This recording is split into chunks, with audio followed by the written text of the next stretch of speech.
और मुझे एक संत कथा सुना रहे थे, एक सज्जन का नाम था दानचंद। गंगा जी से 12 किलोमीटर दूर उनका गांव था। दानचंद को भगवान ने संपन्नता तो दी थी, धन तो दिया था, लेकिन लोभी इतने थे कि लोगों ने व्यंग में ही उनका नाम दानचंद रख दिया था। कभी कोई पुण्य कार्य नहीं किया, कहते खर्च होगा। तो पत्नी ने कहा कि गंगा जी नहायाओ, 12 किलोमीटर दूर हैं, इसमें क्या खर्च हो रहा है, चले जाओ। सवारी की भी जरूरत नहीं, पैदल पैदल चले जाओ और गंगा जी तो नहा लो। ठीक है, बहुत कहा तो सोचा जीवन में एक बार गंगा जी नहा लें, क्या हर्ज है, 12 किलोमीटर दूर है गंगा जी, जा पैदल पैदल गया, खर्चा कौन करे सवारी। अब गंगा जी किनारे पहुंचकर सोचा घाट पर नहीं जाएंगे, वहां पंडा लोग रहते हैं, पंडा कहेंगे कि दान दो। तो मुर्दा घाट पर गए।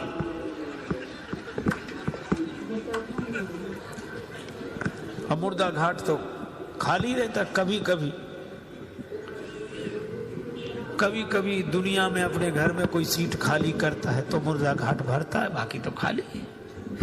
सोचा ये ठीक, न पंडा का झंझट, न दान का, न पुण्य का। गए तो कपड़े उतारे, इधर उधर देखा कोई नहीं है, सोचा डुबकी लगा ले। सो जैसे ही प्रवेश किया, डुबकी लगाई। अब कथा बड़ी सुंदर है, भगवान को हंसी लगी कि इतना लोभी आदमी नहीं देखा। तो भगवान ने सोचा कि चलो आज हम इसको छकाते। तो दानचंद ने देखा इधर उधर कोई नहीं था, पर गंगा जी में जैसे ही डुबकी लगा के और बाहर निकले, वैसे ही पंडा के रूप में भगवान उपस्थित। यजमान की जय हो।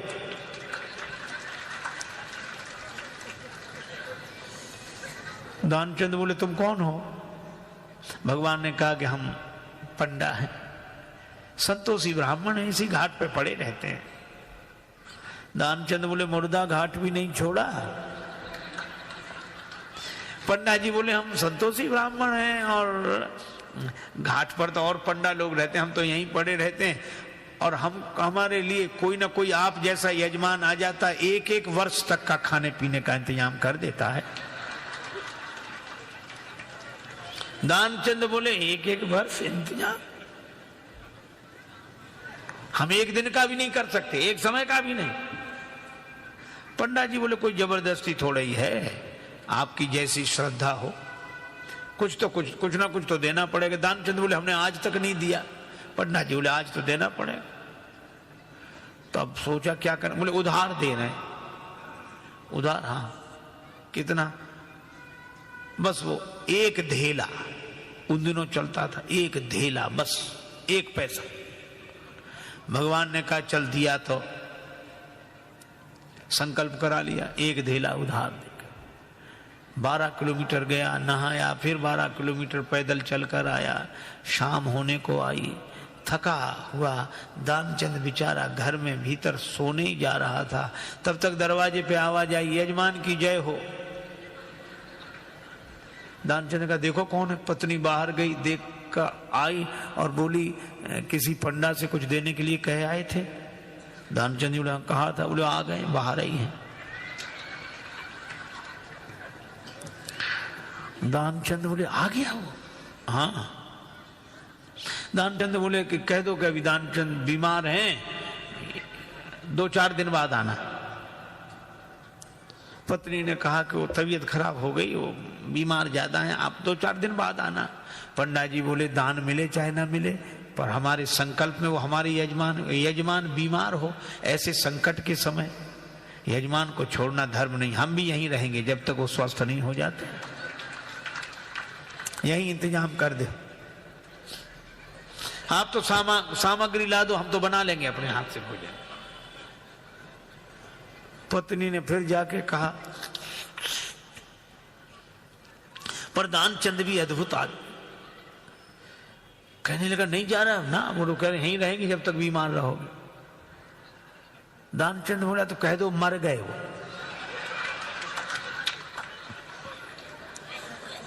तो ये ऐसे कैसे कह दें? दानचंद बोले तुम कह दो हम श्वास रोके पड़े रहेंगे। पत्नी ने झूठे जाकर रोते हुए अभी चले गए वो समाप्त। पंडा जी बोले चले गए, मर गए। अरे राम राम, लेकिन यजमान का जब तक अंतिम संस्कार ना हो जाए हम कैसे जा सकते? और तुम कहां बुलाती फिरोगी लोगों को, गांव इतना बड़ा, हम ही सबको खबर किए देते हैं। अब पत्नी बहुत कुछ, सुनो सुनो पंडा जी, तब तो अमित रूप प्रगटेते ही काला, पूरे गांव में कह दिया कि दानचंद चले गए चले गए। अच्छा, लोग सचमुच इकट्ठे हो गए और भगवान को भी मन में हंसी लगे, ऐसा जिद्दी आदमी श्वास रोके पड़ा। लोगों ने उसे मुर्दा समझकर उठाया। अब उसकी पत्नी रोवे, और वो सही में रोवे, वो कहे ये मरे नहीं हैं। और गांव वाले कहते जाने वाला तो गया, ये तो तुम्हारा मोह है। वो कहे कि नहीं मरे, गए वो तो। वो बेचारी रोती रही, कौन सुने। दानचंद को उठा लिया, बांध लिया, और वो भी बंध गया। भगवान ने कहा कि हद हो गई, ऐसा आदमी हमने नहीं देखा। भगवान को लगा कि सब हमसे हार जाते हैं, आज हम हार गए इससे। ले गए, चिता पर रख दिया, अग्नि लगने वाली थी। भगवान ने कहा ये मर जाएगा लेकिन देगा नहीं कुछ। तो भगवान ने कहा कि यजमान के कान में हम कुछ मंत्र बोलेंगे। हाँ ठीक है। सो भगवान ने कान में कहा, आया हूं बैकुंठ से तुम हित नाता जोड़। भगवान ने कहा कि हम हार गए, हम भगवान हैं, बैकुंठ से आए, तुमसे नाता हमने जोड़ा। सो पंडा ने जो कहा कि आया हूं बैकुंठ से तुम हित नाता जोड़, तो दानचंद ने सोचा ये तो भगवान है। सो आंख खोली, और जो आंख खोली तो वही पंडा, और जो पंडा को देखा तो फिर आंख बंद कर ली। भगवान ने कहा कि हम तुमसे कुछ नहीं लेंगे, मांग ले हो वरदान कछु, तुम ही हमसे कुछ मांग लो। तो दानचंद क्या बोला, बोले धेला दीजिए छोड़, बस वही छोड़ दो और कुछ नहीं चाहिए। अब बोलो।